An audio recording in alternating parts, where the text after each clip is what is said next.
आज हम एक नया चैप्टर स्टार्ट करेंगे। इस चैप्टर का नाम होगा बिल्स ऑफ एक्सचेंज। ठीक है, तो आप साथ में एक रजिस्टर और पेन लेके ज़रूर बैठा करें। जब भी मैं एग्जांपल दूंगा या क्वेश्चन लिखवाऊंगा तो आपने साथ में नोट भी करना है। और ये चैप्टर जो है ये बहुत आसान चैप्टर है, सरल सा ही है। ये आपने 11th में पढ़ा होगा। जो बच्चे 11th के हैं वो देख रहे हैं, उनके लिए भी बहुत आसान चैप्टर है जिन्होंने जनरल एंट्री पढ़ा हुआ है। और कुछ नहीं, इसके अंदर बिल्कुल हम जनरल एंट्री की बात करेंगे और कुछ बात करने वाले नहीं है। ठीक है, कुछ बेसिक बातें होंगी वो पहले कवर करेंगे। तो चलिए हेडिंग डालते पहले। चैप्टर का नाम होगा हमारा बिल्स ऑफ एक्सचेंज। अब दिमाग में एक बात आ रहा होगा, क्या क्या इसमें थोड़ा बहुत थ्योरी है, थोड़ा बहुत क्या, क्योंकि पूरा एक्ट लगता है इसके ऊपर। मैं बता दूं, जब आप सीए इंटर में जाओगे ना तो आप एक एक्ट पढ़ोगे, नेगोशिएबल इंस्ट्रूमेंट एक्ट 1881। तो पूरा इस पर एक्ट लगता है। तो हम इसके बारे में कुछ भी बातें यहाँ पे नहीं करने वाले हैं, क्योंकि हमारे काम की चीज़ें नहीं है एग्ज़ाम के लिए। ओके, सिर्फ आपको समझना है यहाँ पे जनरल एंट्री कि किन किन केसेस सिचुएशन में क्या क्या एंट्रीज पास होता है। हम बात जो करेंगे इसके अंदर, हम सिर्फ बात करने वाले हैं इसके अंदर जनरल के ऊपर। एग्ज़ाम में आपसे कभी भी थ्योरी इसके अंदर से नहीं पूछ सकता। जो क्वेश्चंस 5 to 10 मार्क्स का आता है वो यहाँ से आता है, जनरल एंट्री किस सिचुएशन में कौन सी एंट्रीज हो सकती है, यही हमें यहाँ पे कवर करना है। ओके, बट फिर भी थोड़ा बहुत आपको बेसिक नॉलेज मालूम होना चाहिए, जिन बच्चों को नहीं पता कि बिल्स ऑफ एक्सचेंज है क्या। ठीक है, तो मैं बता रहा हूँ बिल्स ऑफ एक्सचेंज है तो कुछ नहीं, मैं आपको कुछ दिखा रहा हूँ। ठीक है, ये है एक बिल्स ऑफ एक्सचेंज। देखिए, ये जो मेरे पास टुकड़ा है ना, ये कागज़, ये एक बिल है। ठीक है, अब सुनिए, ये आपको कुछ दिख नहीं रहा हो क्या लिखा है, बट मैं पढ़ के सुनाऊंगा क्या क्या लिखा हुआ है यहाँ पे। ठीक है, यहाँ पे डेट लिखा हुआ है। ठीक है, और कब पेमेंट लेना है वो बातें यहाँ पे लिखी हुई है। एंड किससे लेना है उसका नाम लिखा हुआ है। ठीक है, और उस व्यक्ति का साइन करा हुआ है यहाँ पे। ओके, तो ये जो डॉक्यूमेंट्स दिख रहा है आपको, ये कहलाता है बिल। ओके, अब सुनिए, ये कब बिल लिखा मैंने क्या किया, मैं पढ़ सुनाता हूँ। ठीक है, मैंने क्या किया, जब मैंने एक मिस्टर बी को गुड्स सेल किया।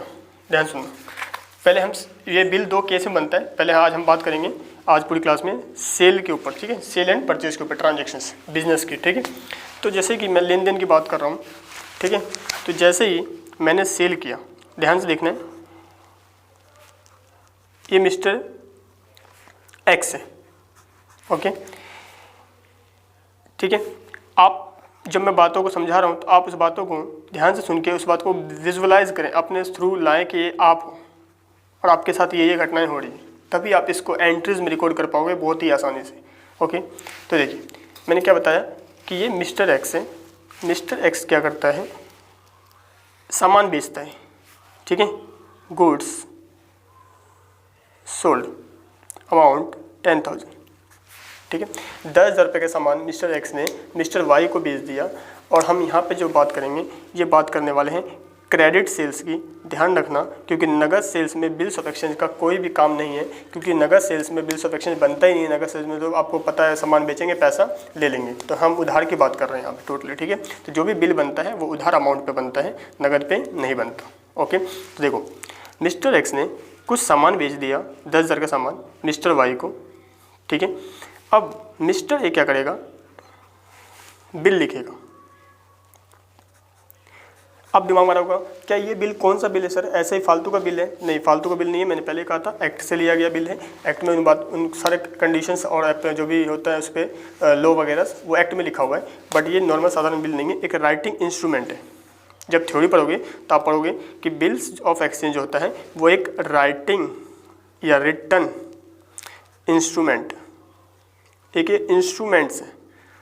ठीक है, जैसे आपने चेक देखा ना, चेक भी एक इंस्ट्रूमेंट है, वो भी इसके अंदर आता है। तो ऐसे ही बिल्स ऑफ एक्सचेंज भी एक इंस्ट्रूमेंट है। तो जैसे आप समझ पा रहे हो, जैसे चेक मैंने बोला इंस्ट्रूमेंट है, तो बिल्स ऑफ एक्सचेंज भी इंस्ट्रूमेंट है। तो यहाँ कहीं ना कहीं ये एक कन्वर्जन होगा मनी का, सेकेंडरी फॉर्म। क्योंकि देखो, हमने जैसे माल बेचा तो मुझे पैसा मिलता, पैसा नहीं मिला तो मैं बिल लिख रहा हूँ ना, तो बाद में बिल के बदले क्या मिलेगा, पैसा मिलेगा। इस बिल की कुछ खासियत होती है, जब ये बिल है ये नॉर्मल बिल नहीं होता, ये जब चाहो आप बैंक में जाकर इसे डिस्काउंट करवा सकते हैं या किसी थर्ड पार्टी को एंडोर्स कर सकते हैं।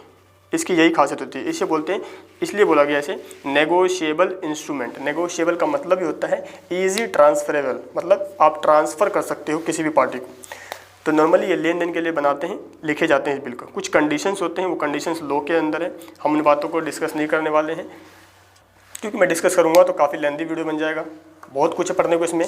बट आपने अकाउंटिंग करना है, जनरल एंट्रीज करनी है इसके ऊपर, तो हम उसके बारे में बात करेंगे। ओके, तो बिल्कुल घबराना बिल्कुल नहीं है कि ये सर मतलब आप बता क्यों नहीं रहा हूँ मैं कुछ बातें, तो इतना डीप में पढ़ के कुछ फ़ायदा भी नहीं है। बट थोड़ा बहुत आप जब बुक से रीड कर लोगे तो आइडिया मिल जाएगा आपको, जो बातें काम की वो मैं सारी बातें बताऊँगा आपको। ओके, तो चलिए स्टार्ट करते हैं। जैसे मैं बताया कि मिस्टर एक्स ने वाई को सामान बेचा, ठीक है, उधार में, तो एक्स ने क्या किया, बिल लिख दिया। बिल लिखा, मैंने अभी दिखाया था आपको, ये बिल है देखो मैं पढ़ के सुनाता हूँ। ये एक्स ने लिखा है, एक्स ने लिखा है कि 10 जनवरी को मैंने सामान बेचा है वाई को 10,000 रुपये का, और 2 महीने बाद, ये आपको नहीं दिख रहा हूँ, मैं पढ़ रहा हूँ, 2 महीने बाद मुझे 10,000 रुपये मुझे लेने हैं या मेरे ऑर्डर पे किसी व्यक्ति को देने हैं। ठीक है, किससे लेने हैं, नाम दिया तूने मिस्टर वाई, और मिस्टर वाई को मैंने भेजा, मिस्टर वाई ने क्या किया, अपना सिग्नेचर करके ये मुझे वापस आके दे दिया। ठीक है, ये देखो वाई आया और एक्स को दे दिया। तो अब देखो इसी को हमें रिकॉर्ड करना है बुक्स के अंदर। तो जब बिल एक्स को मिला, इसने क्या किया, साइन किया, इस व्यक्ति ने बिल पे साइन किया। साइन का मतलब इसने अपना एक्सेप्टेंस दिया, इसने बिल को एक्सेप्ट करा। ओके, और इस व्यक्ति ने क्या किया, जल्दी बताओ, बिल को बनाया। ठीक है, ये इसको बोल सकते हैं ड्रोवर। ठीक है, मेकर बोल लो, राइटर बोल लो, ड्रोवर बोल लो, इसने ही कुल मिला के इस व्यक्ति ने बिल को लिखा। जो व्यक्ति बिल को लिखता है उसे हम बोलते हैं ड्रोवर। तो हम यहाँ पे पर्सन इन्वॉल्वमेंट की बात करते हैं। तो देखो किस किस के बुक्स में एंट्री पास करना है यहाँ पे, तो वो इसकी बातें कर रहे हैं। नंबर 1, जो व्यक्ति, जो आदमी बिल लिखेगा, जिसको पैसे लेने हैं, जो बिल लिखेगा उसे बोलते हैं बिल मेकर या फिर ड्रोवर। उसे बोलते हैं हम ड्रोवर या फिर उस बिल का मेकर, बिल बनाने वाला। ओके, तो पहला पार्टीज ये, तो हम पार्टी की बात कर रहे हैं कि कौन कौन सी पार्टीज इसमें इन्वॉल्व होते हैं। ठीक है, तो पहला कौन सा हो गया, ड्रोवर, उसे हम क्या बोलेंगे, मेकर। सेकंड आता है आपके पास जो बंदा, अभी आपने देखा वाई ने क्या किया, साइन करा, एक्सेप्ट करा, और वो बिल किसको दे दिया, एक्स को दे दिया।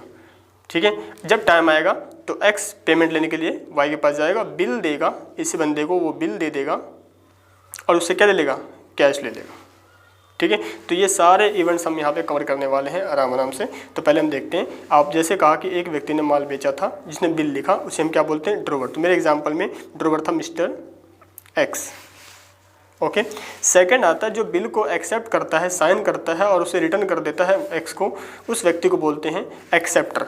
एक्सेप्टर बोलते हैं, या इसी को हम बोल सकते हैं ड्रोई, ड्रोई बोलो, या फिर इसको बोलेंगे एक्सेप्टर। या यही व्यक्ति भुगतान करता है, इसलिए हम बोल सकते हैं इसको पेयर भी। तो मेरे एग्जाम्पल में ये तीनों व्यक्ति कौन था, मिस्टर वाई था, जो साइन करने वाला व्यक्ति था वो वाई था। ओके, इसे बोलते हैं ड्रोई। नंबर 3, सेम नाम है, ये बोलो ये बोलो ये बोलो, कुल मिला के आपने समझना है कंसेप्ट। ठीक है, वाई मतलब जिसे पैसे देने हैं वो है बंदा एक्सेप्टर, जो बिल एक्सेप्ट करे। नंबर 3, क्या तीसरा भी कोई व्यक्ति है, आंसर यस। तो मैंने जैसे रीड किया था, देखो यहाँ पे मैंने क्या रीड किया था, 2 महीने बाद बिल्स ऑफ एक्सचेंज का अमाउंट 10,000 रुपये मुझे मतलब मिस्टर एक्स या एक्स के ऑर्डर पर मतलब अगर एक्स ने किसी और को बिल दे दिया, क्योंकि ये बिल मैंने बताया था वो इजी ट्रांसफ़र कर सकते हो, मतलब बिल एक चेक दिख रहा है आपको एक तरफ से, या किसी को भी दे सकते हैं। ठीक है, तो जैसे मैं बताएं, तो यहाँ पे इसने लिख दिया था, तो मुझे या मेरे ऑर्डर पे, कल को मान लो मिस्टर एक्स ने, एक व्यक्ति था इसका लेनदार मिस्टर जेड, उसे ट्रांसफ़र कर दिया, या एक्स को ज़रूरत पड़ गया, ये चला गया बैंक में गया और उसे डिस्काउंट करवा लिया। ठीक है, तो थर्ड पार्टी देखो इन्वॉल्वमेंट हो गया। तो अब मुझे बताओ, जब बिल इसके पास था, इसने लिखा, सोच के बताना, जब बिल इसने लिखा, इस बंदे ने एक्सेप्ट करा, एक्सेप्ट करके बिल इसको दे दिया, अब ये व्यक्ति जो है मिस्टर एक्स, वो क्या कर सकता है, या तो बिल किसी अपने लेनदार को दे सकता है, या बैंक में जाकर पैसे ले सकते हैं। ठीक है, या फिर कलेक्शन के लिए भेज सकता है, बहुत सारे केसेस है, पहले देखते हैं। तो यहाँ पे जब किसी को एंडोर्स कर दिया, ट्रांसफ़र कर दिया, या बैंक से डिस्काउंट करवा लिया, तो इस केस में तीसरा पार्टी भी इन्वॉल्व हो जाता है। तो अब मुझे बताओ, जिसके पास बिल है एंड टाइम पे, जिसे वो पैसा रिसीव होगा, वो कहलाता है पेई। वो कहलाता है पेई। ठीक है, तो यहाँ पे तीसरा पार्टी, इस एग्जाम्पल में बताओ पेई कौन है। अगर मैं कहता मिस्टर एक्स ने अपने पास रखा है बिल, किसी को नहीं दिया, तो आप बोलते पेई मिस्टर एक्स है। मैंने बोला मिस्टर एक्स ने बिल किसको दे दिया, जेड को, तो आप बोलते मिस्टर जेड ही पेई है। वो बिल बैंक में था, तो बोलते हैं जो बैंकर है वही आपका क्या है, पेई है। क्लियर इतनी बातें। तो वो बिल जिसके पास होगा वो व्यक्ति कहलाएगा पेई। इसका मतलब द पर्सन जिसे एंड में अमाउंट रिसीव करने हैं, रिसीवर ऑफ अमाउंट, ठीक है, वो कहलाएगा पेई। ओके, तो बिल्स ऑफ एक्सचेंज में हम देखें 3 पार्टी का इन्वॉल्वमेंट आता है। तो अब क्वेश्चंस क्या है, जब हम जनरल एंट्री की बात करते हैं, हमारा मेन कंसेप्ट इसके अंदर है कि हमें हो सकता है मिस्टर एक्स का बुक मांगे, मिस्टर वाई का मांगे, मिस्टर जेड का भी मांगे, तो ये 3 बुक्स बनते हैं इसके अंदर। क्वेश्चंस एग्जाम के अंदर आपसे इतना लेंदी तो नहीं बोलेगा, बट मेन इसका इंपॉर्टेंट काम मिस्टर एक्स का है। तो कई बार क्वेश्चन एक्स का, लेकिन हम सीखेंगे मिस्टर एक्स का बुक, ठीक है, ये अपने बुक में क्या रिकॉर्ड करता है एंट्रीज, वाई कैसे रिकॉर्ड करता है एंड जेड कैसे रिकॉर्ड कर सकता है। ओके, आई होप इतनी बातें आपको समझ में आया कि बिल्स ऑफ एक्सचेंज क्या है। ओके, चलिए, तो मैं थोड़ा बहुत क्या आपको एक बार रीडिंग करवा दूँ क्या, फटाफट जो बातें बताएं। अच्छा, एक बात और, 3 पार्टीज में इन्वॉल्व करवा है मैंने, ठीक है, और मैंने जैसे ही कहा कि भाई बिल्स ये नॉर्मल साधारण बिल नहीं है, ये रिटर्न इंस्ट्रूमेंट है, ठीक है, और इसे ट्रांसफ़र भी कर सकते हैं, एंडोर्स भी कर सकते हैं ईजिली किसी के पास भी। तो किस कंडीशन होगा ना, इसकी खासियत होगी इस बिल की, तो बता दूं मैं इसकी जो विशेषताएं हैं इस बिल की, ठीक है। इस बिल पे कोई भी कंडीशन नहीं लगा सकता। देखो मैंने साधारण बिल पढ़ा था, इसमें क्या क्या चीज़ फिक्स है, एक डेट, तारीख चेंज नहीं होनी चाहिए, मतलब मैं इतने तारीख को दे दूंगा। अब इतनी तारीख का मतलब क्या, तो डेट हमारा क्या होना चाहिए, सर्टेन, निश्चित होना चाहिए, फिक्स होना चाहिए। मैं इतना अमाउंट दे दूंगा, इतना अमाउंट से मतलब नहीं है, अमाउंट आपका फिक्स होना चाहिए, सर्टेन होना चाहिए। अगर ऐसा होगा मिस्टर बी ने इंश्योरेंस करवा रखा होगा लाइफ इंश्योरेंस, तभी पे करूंगा या रिसीव करूंगा, तो इस पर कंडीशन भी कोई लगा हुआ नहीं होना चाहिए। तो इसकी विशेषताएं हैं, जो बिल होती है ना, ये एक अनकंडीशनल होती है। नंबर 1, डेट हमारा इसके अंदर सर्टेन होता है, अमाउंट हमारा फिक्स होता है, किस पर्सन को लेने हैं, किसके बिहाफ पे, वो भी हमारे यहाँ पे फिक्स होता है। ये इसकी एक खासियत होती है। ओके, इतनी बातें किधर हुई। चलो, तो ये हमारा था बिल्स ऑफ एक्सचेंज। अब हम बात करते हैं बिल्स ऑफ एक्सचेंज में जो 2 पार्टी इन्वॉल्वमेंट होगा ना, एक पार्टी यूज़ करेगा अपने जगह पे BR, आपने सुना होगा, इसका होते हैं बिल्स रिसीवेबल। जब हम जनरल की बात करेंगे तो हम ये वर्ड यूज़ करेंगे मैक्सिमम, रिसीवेबल। एक बंदा जिसे पेमेंट करना होगा वो यूज़ करेगा अपने बुक में बिल्स पेबल, ठीक है। इसके लिए वो एसेट का काम करेगा, इसके लिए वो लायबिलिटी का काम करेगा, ठीक है। जब आप बैलेंस शीट देखोगे तो आपको मालूम चलता है BR आपके लिए एसेट होता है एंड BP जो होता है वो आपके लिए लायबिलिटी होता है, ठीक है। तो आगे चलते हैं। तो क्या थ्योरी इतना काफ़ी हमारे लिए, तो आंसर इज यस, थ्योरी बहुत हो गया है। इसमें एक बात और बता दूं मैं कि बिल्स ऑफ एक्सचेंज के अंदर आप एक प्रोमिसरी नोट भी पढ़ते हैं,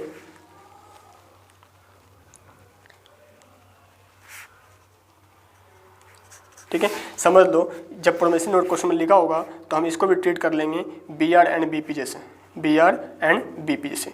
फ़र्क क्या होता है, क्या आपको जानना है प्रोमिसरी नोट क्या होता है। प्रोमिसरी नोट की खासियत है, इसमें 2 ही पार्टी होते हैं, एक जो प्रॉमिस करता है, ठीक है, प्रॉमिसर, दूसरा जिसे पेमेंट देने होते हैं, पेई, जिसे पैसे लेने होते हैं, ठीक है। जो प्रॉमिसर है ना, जो प्रॉमिस करता है, वही मेकर होता है इसके अंदर, ठीक है। फिर भी ओवरव्यू दे दूँ मैं, देखो अब मैं ये दूसरा पढ़ रहा हूँ, ये दूसरा जो मैं पढ़ रहा हूँ, अब ये प्रॉमिस नोट है, ठीक है, ध्यान सुनना। ये प्रॉमिस नोट जो है, प्रॉमिसरी नोट लिखता कौन है, देखो ध्यान से, ये मिस्टर एक्स था, वही एग्जाम्पल लेते सेम, ये मिस्टर वाई है, मिस्टर वाई, एक्स ने क्या किया, सामान बेचा वाई को। अब वाई एक प्रॉमिस नोट लिखता है कि मैं वचन देता हूँ इतने तारीख को, इतने महीने बाद मैं इतना रुपए इस व्यक्ति या इस व्यक्ति के ऑर्डर पे कर दूंगा। तो मुझे बताओ किसने लिखा, वाई ने। वाई कौन है, प्रॉमिसर, जो बिल को लिखेगा वही मेकर, साइन भी कौन एक्सेप्ट कौन करेगा, मेकर एक्सेप्ट करेगा, देन पैसा जिसे मिलेगा वो कौन कहलाएगा, पे। तो इसमें 2 पार्टी इन्वॉल्व होता है। तो अब कंफ्यूज बिल्कुल नहीं होना है, ये हमारे काम की चीज़ नहीं है, इररेलेवेंट एग्जाम के लिए, ठीक है, क्योंकि मेन प्रैक्टिकल क्वेश्चन आएगा तो हमें उस पर फोकस करना है। हम यहाँ पे अकाउंट्स पढ़ रहे हैं तो हमारा मेन कंसेप्ट अकाउंटिंग पे होना चाहिए, जनरल एंट्रीज पे होना चाहिए, तो हम उस पर फोकस करेंगे। ठीक है, स्टिल बुक्स में दिया हुआ है, आप रीड कर सकते हो, जो बातें बताए वही लिखा है। इसमें 2 पार्टीज होते हैं, उसमें 3 पार्टीज होते हैं। ठीक है, और जहाँ पे हम यूज़ करेंगे तो यहाँ पे भी हम प्रोमिस नोट यूज़ नहीं करेंगे, हम BR एंड BP की तरह ही यूज़ करेंगे। अगर इस केस में बताऊँ तो ये पे करेगा तो ये अपने इसी प्रोमिस नोट को बोलेगा बिल्स पेबल अपने बुक में, इसे रिसीव करना है पैसा तो ये यूज़ करेगा BR, बिल्स रिसीवेबल। क्लियर नहीं बातें? Very good. चलो आगे बढ़ते हैं। अब आगे देखिए, अब इसके अंदर बिल्स ऑफ एक्सचेंज में हम जो कंसेप्ट कवर करने वाले हैं, अब हमारा इंपॉर्टेंट काम आता है इसके अंदर। नंबर 1, सबसे पहले आपने फाइंड करना है ड्यू डेट, कि भैया उस बिल का जो भुगतान होगा ना किस तारीख को होगा। ठीक है, एक एग्जांपल, मान लो मिस्टर ए ने 1 जनवरी 2015 को, ये मिस्टर ए है, इसने गुड्स जो है सेल किया। ठीक है, 1 जनवरी को मिस्टर बी को, ओके, कितने रुपए का? 10,000 रुपये का। और इसने जो बिल लिखा, बिल कौन लिखेगा जल्दी बताओ? मिस्टर ए लिखेगा। क्यों? क्योंकि ये पैसा लेगा इसलिए ये बिल लिखेगा। अब ये बंदा एक्सेप्ट करेगा। ठीक है, तो इसने बिल लिखा और इसने बोला कि भाई पेमेंट कब देगा, तो बी ने बोला मैं 2 महीने बाद दूंगा, तो इसने 2 महीने का बिल लिखा, 2 मंथ्स का। ठीक है, तो मेरा क्वेश्चन आप सभी से, पहला ड्रॉवर कौन? मिस्टर ए जो बिल लिखा, बिल मेकर। एक्सेप्टर कौन? Mister B. ठीक है, इसे ड्रॉई बोलते हैं। पैसा रिसीव कौन करेगा? अगर बिल इसी के पास है, ए के पास है, मैच्योरिटी डेट तक, तो ए ही क्या कहलाएगा? पेई। तो समटाइम्स जो आपका ड्रॉवर होता है वही पेई भी कहलाता है, थर्ड पर्सन भी यही होता है। ओके, तो अब देखो 2 महीने का जो बिल लिखा, तो हम यहाँ पे सीख रहे हैं ड्यू डेट निकालना। तो मुझे बताओ नॉर्मल, अभी आप लोगों को कुछ नहीं पता, तो जिसे पता है वो तो निकाल लेगा आंसर, जिसे नहीं पता वो तो 1 जनवरी से 2 महीने कब आएंगे? तो आप कहोगे भैया 1 जनवरी से 1 फरवरी हो गया आपका 1 महीने, 1 मार्च हो गया आपका 2 महीने, यानी 1 मार्च। क्या आया? 1 मार्च। ठीक है, अब सुना ध्यान से, जब मैंने बताया ना कि हम ये जो बिल्स ऑफ एक्सचेंज है, कोई भी बिल नहीं पढ़ रहे हैं, हम एक इंस्ट्रूमेंट एक्ट पढ़ रहे हैं। तो उस एक्ट की यही खासियत है, उस एक्ट में लिखा है कि जो बिल्स ऑफ एक्सचेंज बनेगा उसका जब भी हम ड्यू डेट निकालेंगे तो उसमें 3 दिन का ग्रेस दिया जाएगा। ग्रेस का मतलब 3 दिन एक्स्ट्रा दिया जाएगा। ठीक है, एज अ ख्याति के दिन दिए जाएंगे 3 दिन और। ठीक है, तो मुझे बताओ 1 मार्च आया तो आपने क्या कर दिया, जो भी डेट आया ना उसमें 3 दिन जोड़ा तो आप क्या आ गया? 4 मार्च। जैसे ये 4 मार्च आया, इसी को हम बोलते हैं ड्यू डेट, देय तिथि, या फिर इसी को बोलते हैं कई बार क्या लिखा होता है, कई बार मैच्योरिटी डेट। तो कंफ्यूज नहीं होना आपने, मैच्योरिटी डेट बोल दे या ये बोले, इसका मतलब है वो 4 मार्च। बहुत बच्चे ना वो डीपली घुस जाते हैं, कहते हैं नहीं ये है ड्यू डेट और ये है मैच्योरिटी डेट। भाई वो नाम का ड्यू डेट है, काम का ड्यू डेट यही है, यही ड्यू डेट है और यही मैच्योरिटी है, यही देय तिथि है। ठीक है, तो अब से ध्यान से रखना थी बातों को कि यही आपका मैच्योरिटी और यही आपका ड्यू डेट है। सेंटेंस बोला जाता है कि देना पड़ता 1 जनवरी को नॉर्मली, अगर बिल्स ऑफ एक्सचेंज नहीं होता तो उस केस में यही था ड्यू डेट। क्योंकि हम बिल्स ऑफ एक्सचेंज पढ़ रहे हैं, 3 दिन का ग्रेस देते हैं, तो हमारा ड्यू डेट 1 से ना हो गया, क्या बनता है? 4 मार्च। तो नंबर 1 क्या ध्यान रखना है कि जब भी आपने ड्यू डेट निकालना है, उसमें प्लस कर देने 3 दिन ग्रेस के। ठीक है, अब सुनो, हम मंथ वाइज निकालेंगे तो मंथ टू मंथ जाएंगे। जैसे 1 जनवरी से 2 महीने था तो 1 फरवरी 1 मार्च, 3 दिन जोड़ा 4 मार्च। ठीक है, अब मुझे बताओ एग्जांपल, ये आप सभी के लिए, मैंने बिल लिखा है। ठीक है, जो डेट ऑफ बिल है, चलो मैं आगे दिखाता हूँ।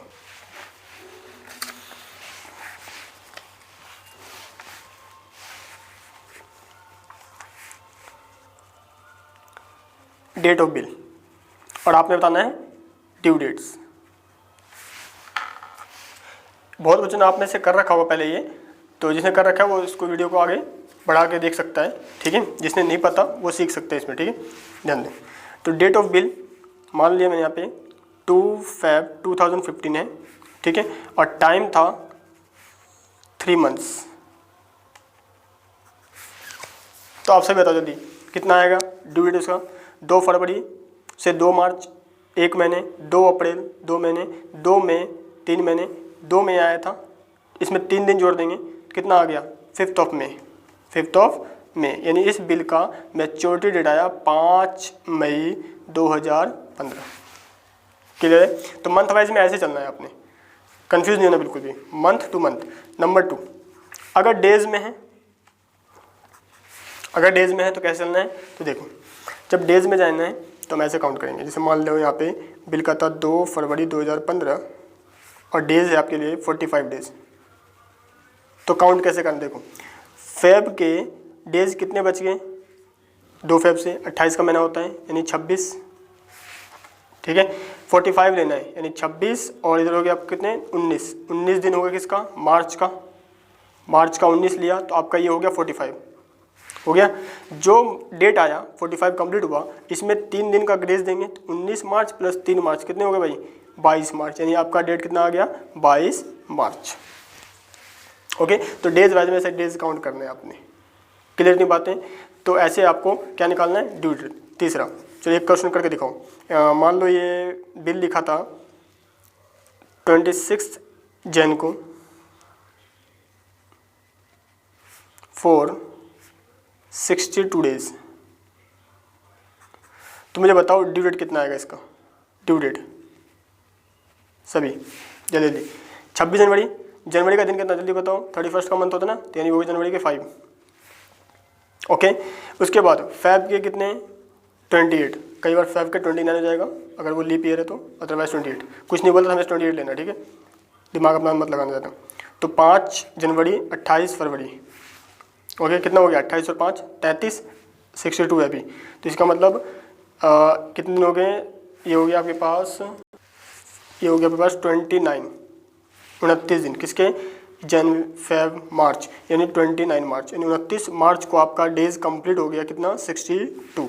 अब मैंने क्या बताया था, जैसे कंप्लीट 3 दिन का ग्रेस देना है, तो देखो मार्च तो 31 के होंगे ना, तो 2 दिन तो हो गए मार्च के, तो मार्च खत्म हो गया, यानी एक जो एक्स्ट्रा दिन आया वो किसका आया, अप्रैल का, यानी डेट क्या आया 1 अप्रैल। आई होप बात समझ में आ गया होगी आपको। तो ऐसे हमने क्या करना है, ड्यू डेट निकाल लेना है, क्योंकि ड्यू डेट हर एक क्वेश्चन के लिए इंपॉर्टेंट है, ये पता होना चाहिए सभी को। कुछ बातें ध्यान रखना, नोट ध्यान रखना, जब भी आप ड्यू डेट निकालोगे, तो अगर पब्लिक हॉलीडे हैं, पब्लिक हॉलीडे, तो डेट को हम प्रीपोन कर देंगे। प्रीपोन का मतलब एक दिन पहले, ठीक है। अगर कोई इमरजेंसी हॉलीडे है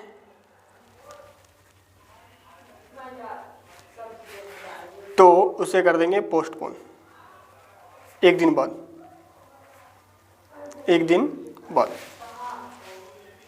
एग्जाम्पल, जी मान लो आपने डेट काउंट किया और डेट आ गया वो 2 अक्टूबर, ड्यू डेट 3 दिन जोड़ने के बाद बता रहा हूँ मैं, 3 दिन ग्रेस वेस देने के बाद अगर डेट पड़ जाता है 2 अक्टूबर, 15 अगस्त, 26 जनवरी, ठीक है। अगर ये डेट आ जाता है मैच्योरिटी डेट पे, तो ध्यान रखना है उस डेट का हम क्या करेंगे, प्रीपोन। अगर 2 को आया तो हम कहेंगे 1 अक्टूबर को लेना है, अगर 15 अगस्त आएगा तो 14 अगस्त को, 26 जन आया तो 25 जन को, ठीक है। और हमारे नेगोशिएबल के अंदर जो पब्लिक हॉलीडे है वो संडे भी लिया गया है एक्ट के अंदर, तो ध्यान रखना अगर संडे को पड़ता है वो ड्यू डेट तो एक दिन पहले कर लेंगे, ठीक है। तो बट मेनली संडे क्वेश्चन बता देगा आपको कि ड्यू डेट पे संडे आ रहा है, टेंशन की बात नहीं है, बट इनके बारे में नहीं बताएगा, तो अपना ध्यान रखना है। अगर ये डेट पड़ता है, ये पड़ता है तो एक दिन पहले देंगे। अगर अदर कुछ इन्फॉर्मेशन है पब्लिक हॉलीडे में, क्वेश्चन में लिखा है, क्वेश्चन में गवर्नमेंट ने पब्लिक हॉलीडे डिक्लेयर कर दिया उस दिन, तो एक दिन पहले बोला कि इमरजेंसी हॉलीडे तो एक दिन बाद, कितनी बातें, तो कुछ बातों को तो ध्यान रखना। फिर हमें क्या निकालना है, ड्यू डेट, ऐसे निकाल लेना है आराम से, फिर हम क्वेश्चन को करेंगे। तो मेन काम हमारा यहाँ पे था पहला कंसेप्ट ड्यू डेट निकालना। ओके चलो आगे। अब हम इसमें करने वाले क्या हैं इस चैप्टर में, क्योंकि ये 5 से 10 नंबर का आता है, तो एग्जाम में देखो जितनी बातें बताया ये सिर्फ बेसिक नॉलेज के लिए था। एग्जाम में मेन हमारा है फोकस किस पे, जर्नल पे, जर्नल मांगेगा, ठीक है। किसके बुक्स में, वो सेलर और बायर या पे कोई भी हो सकता है, ठीक है, कितने पार्टीज। तो अब हमारा यही काम सीखना है कि जर्नल एंट्री कैसे करना है। मैं एग्जाम्पल के साथ साथ समझाते जाऊँगा, साथ में नोट भी करना आप, ठीक है। एग्जाम्पल, मिस्टर एक्स का ही लेता हूँ, ठीक है। मैं ये मिस्टर एक्स था, मिस्टर एक्स, बातों को विजुलाइज करना आपने, ठीक है। और ये मिस्टर वाई है, मिस्टर वाई, ये सामान को बेच रहा है, ये सेलर है, और ये सामान को खरीद रहा है, तो ये कौन हो गया, बायर, ठीक है। ये सेलर और ये बायर। एक्स ने क्या किया, गुड्स सेल कर दिया, ठीक है, sell goods amount 50,000, okay. And same day, उसी दिन, कब बेचा, मिस्टर एक्स ने मान लो 1 जनवरी को बेचा, ठीक है। सेम डे इसने क्या लिखा, बिल लिखा, और मिस्टर वाई ने एक्सेप्ट कर दिया, उसे एक्सेप्ट करा, और वो बिल किसको दे दिया, एक्स को दे दिया, ठीक है। वो बिल किसके पास आ गया, एक्स के पास आ गया। अब मेरा क्वेश्चन ये है, क्या आप जर्नल एंट्री पास कर सकते हो इस केस में कि एक्स अपने बुक में क्या एंट्री पास करेगा एंड वाई क्या पास करेगा, ठीक है। आई होप सभी ने जर्नल एंट्री अच्छे से करा है। तो देखो, आप कहोगे भाई 1 जनवरी को एक्स ने गुड्स बेचा वाई को, तो एंट्री क्या पास किया, डेटर अकाउंट डेबिट, डेटर नाम वाई था, Y debit to sales account, ठीक है। अमाउंट 50,000, ठीक है।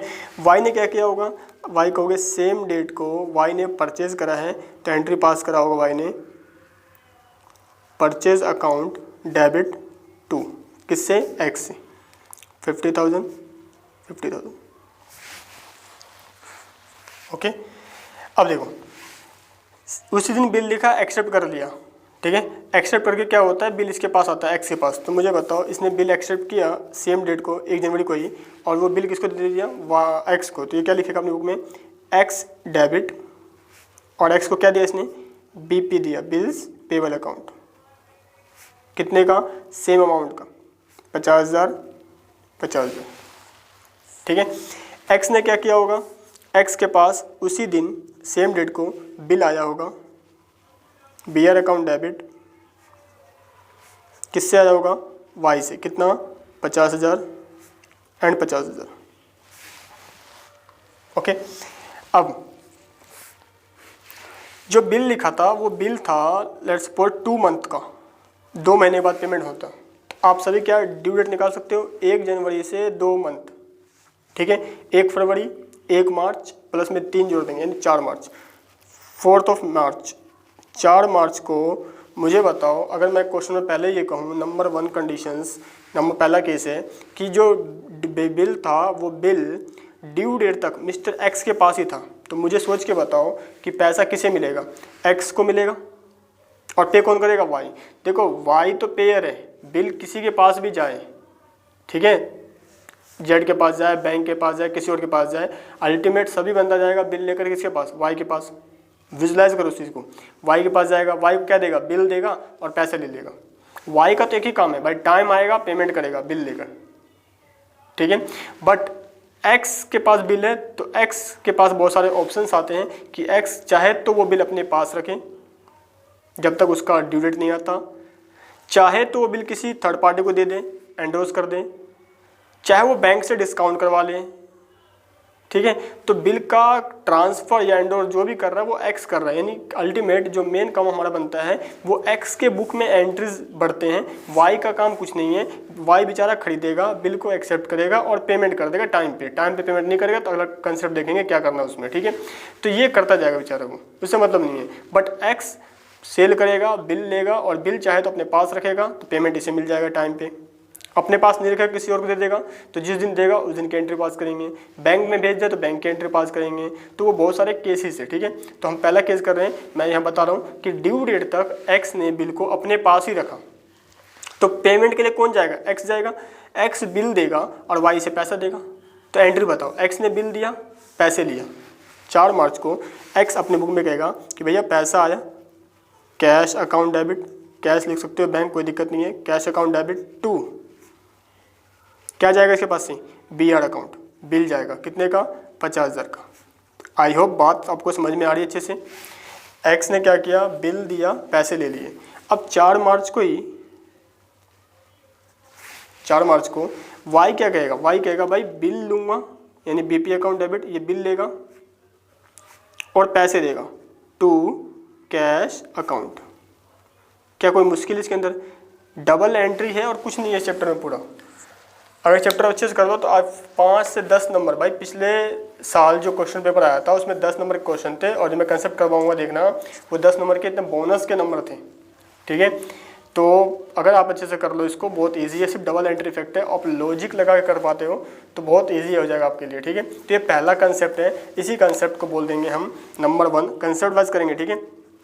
ट्राई करूँगा कि एक एक वीडियो जो आधे घंटे का बनाऊंगा उसमें कम से कम 2 से 3 कंसेप्ट तो कवर कर दूँ, क्योंकि बेसिक क्लास था तो बेसिक में टाइम लग गया हमारा बताने में कि बिल्स ऑफ एक्सचेंज क्या है, उसमें कितने पार्टीज होते हैं, ठीक है, प्रोमिसरी नोट क्या है। फिर ये तो पहला कंसेप्ट यहाँ से स्टार्ट होता है। पहला कंसेप्ट है, इसे लिख सकते हो आप, रिटेनिंग द बिल। जो हमने पहला केस बताया वाला, इसे बोलेंगे हम retaining the bill till due dates. इसका मतलब ड्यू डेट तक बिल अपने पास रखा तो पैसा उसी को मिलेगा, इसी की बुक में एंट्री पास करेंगे, ठीक है। इसका मैंने बता दिया, हमेशा ध्यान रखना है, इसका कोई काम नहीं है, खरीदेगा बिल साइन करेगा, ये टाइम पे पेमेंट करता जाएगा, नहीं करेगा तो अलग चांसेस है उसके। बट बिल जिसके पास होता है वही बिल का कुछ भी कर सकता है, अपने पास भी रख सकता है, किसी और को भेज सकता है। तो हम यही चीज़ पढ़ने वाले हैं आगे कि अपने पास था तो क्या एंट्री पास किया मैंने, किसी और को भेजेगा तो क्या एंट्री पास करेंगे, बैंक में गया तो क्या एंट्री पास करेंगे, कलेक्शन के लिए भेजा तो क्या एंट्री पास करेंगे। ओके, तो आज के लिए इतने रखते हैं पहला पार्ट में। सेकंड पार्ट जो होगा हम उसमें 3 टॉपिक आने वाले कवर करने वाले हैं, ठीक है, एंडोर्समेंट थर्ड पार्टी वाला। तो इस वीडियो को जरूर लाइक करें, अच्छा लगा हो तो आपको, और कोई डाउट है तो कमेंट जरूर करें। तो ये हमारा पहला कंसेप्ट क्लियर हो गया, retaining the bill till due dates. तो कंसेप्ट नंबर 2 अगले पार्ट में मिलते हैं। ओके, धन्यवाद।